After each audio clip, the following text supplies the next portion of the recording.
Hello friends, शिक्षा सेवा channel पे आपका स्वागत है।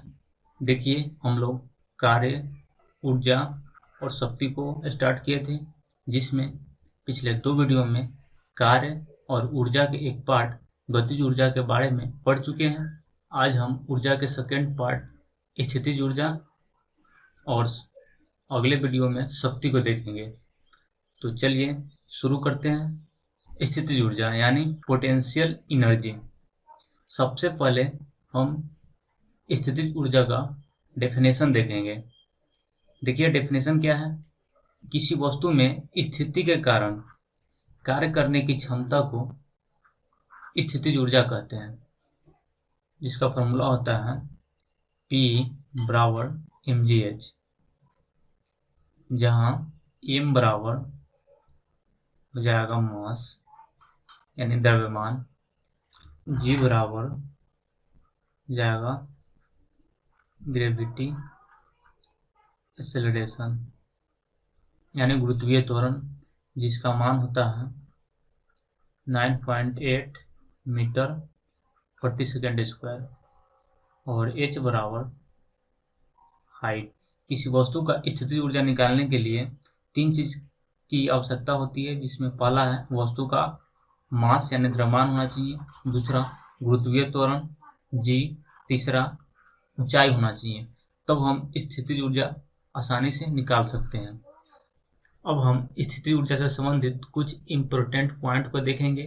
तो चलिए सबसे पहले स्थितिज ऊर्जा का यूनिट देखते हैं, यानी मात्रक। इसका यूनिट होता है जूल। इसके बाद बीमा mL²T-2 होता है। अब एक पॉइंट देखिए जो आप याद रखिएगा कि पोटेंशियल एनर्जी हमेशा पॉजिटिव और नेगेटिव दोनों होता है। ये था स्थितिज ऊर्जा से संबंधित कुछ पॉइंट्स। चलिए आगे देखते हैं। और हम स्थितिज ऊर्जा का कुछ उदाहरण देखेंगे। जैसे पहला है बांध में रुके हुए पानी, दूसरा है धनुष की खींची हुई डोरी, तीसरा है मकान के छत पर रखी ईंट, चौथा है तना हुआ स्प्रिंग, अगला गुलेल या इसको गुलेटी बोलते हैं, अगला कमानीदार घड़ी। ये सभी स्थितिज ऊर्जा का एग्जाम्पल है। देखिए फ्रेंड्स, आपको स्थितिज ऊर्जा पहचानने के लिए हम इसका फॉर्मूला पढ़ चुके हैं। होता है mgh, यानी द्रव्यमान होना चाहिए वस्तु का, दूसरा गुरुत्वीय त्वरण होना चाहिए, तीसरा ऊंचाई होना चाहिए। जैसे देखिए हम इसका एग्जाम्पल लेते हैं, धनुष की खींची हुई डोरी। इसमें क्या होता है, धनुष होता है, उसमें द्रव्यमान होता है, कंडीशन फॉलो किया। दूसरा, उसके अगर हम डोरी को खींचते हैं तो उसमें ऊंचाई भी आ जाएगी, और उसके बाद उसमें गुरुत्वीय त्वरण भी स्थित रहती है, यानी तीनों कंडीशन है। इस तरह हम चेक कर सकते हैं कि कौन से उदाहरण गतिज ऊर्जा है और कौन से उदाहरण स्थितिज ऊर्जा का है। अब चलिए हम नेक्स्ट देखते हैं।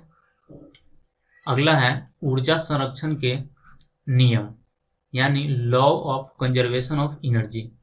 ऊर्जा संरक्षण के नियम क्या है, देखिए।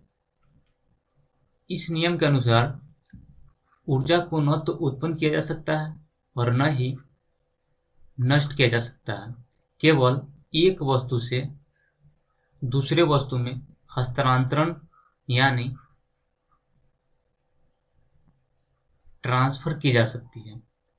देखिए, इसको समझने के लिए हम एक एग्जाम्पल देखते हैं कि कैसे ऊर्जा का रूपांतरण होता है। जैसे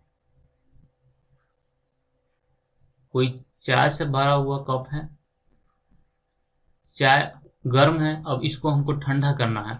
तो हम क्या करते हैं, हम किसी ठंडे बाल्टी के पानी में इस चाय को कप को रखते हैं।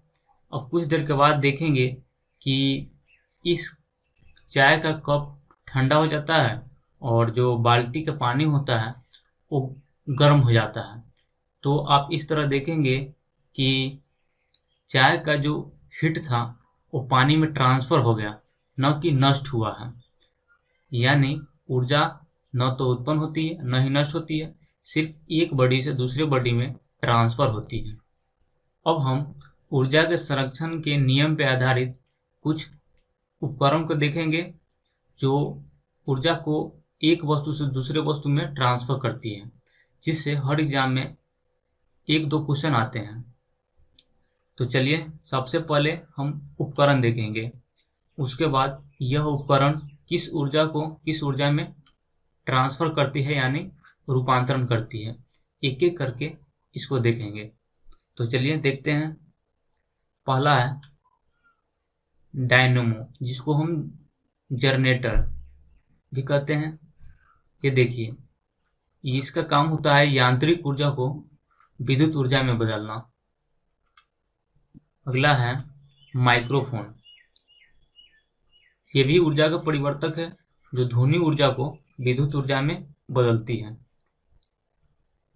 अगला सितार, सितार है जो यांत्रिक ऊर्जा को ध्वनि ऊर्जा में बदलती है। Next loud speaker, loud speaker तो आप लोग देखे ही हैं। ये क्या करते हैं, जब हम इसको करंट यानी बिजली देते हैं तो यह बिजली को आपको आवाज में बदल देती है, यानी विद्युत ऊर्जा को ध्वनि ऊर्जा में बदलती है। अगला है सोलर सेल, देखिए इसमें लगा हुआ है सोलर सेल, 2 चीजें सोलर है और दूसरा सेल है। तो ये क्या करता है कि सौर ऊर्जा को यानी सूर्य से जो प्राप्त ऊर्जा को विद्युत ऊर्जा में परिवर्तित करती है। जैसे आजकल देख रहे हैं कि जो सौर प्लेट होता है वो सूर्य से ऊर्जा प्राप्त करती है और रात में इसको विद्युत ऊर्जा और उसके बाद प्रकाश ऊर्जा में बदल देती है। चलिए नेक्स्ट है ट्यूबलाइट, जो विद्युत ऊर्जा को प्रकाश ऊर्जा में बदलती है। बल्ब भी होता है, विद्युत ऊर्जा को प्रकाश ऊर्जा में बदलती है। अगला है विद्युत मोटर, विद्युत मोटर का काम है विद्युत ऊर्जा को यांत्रिक ऊर्जा में।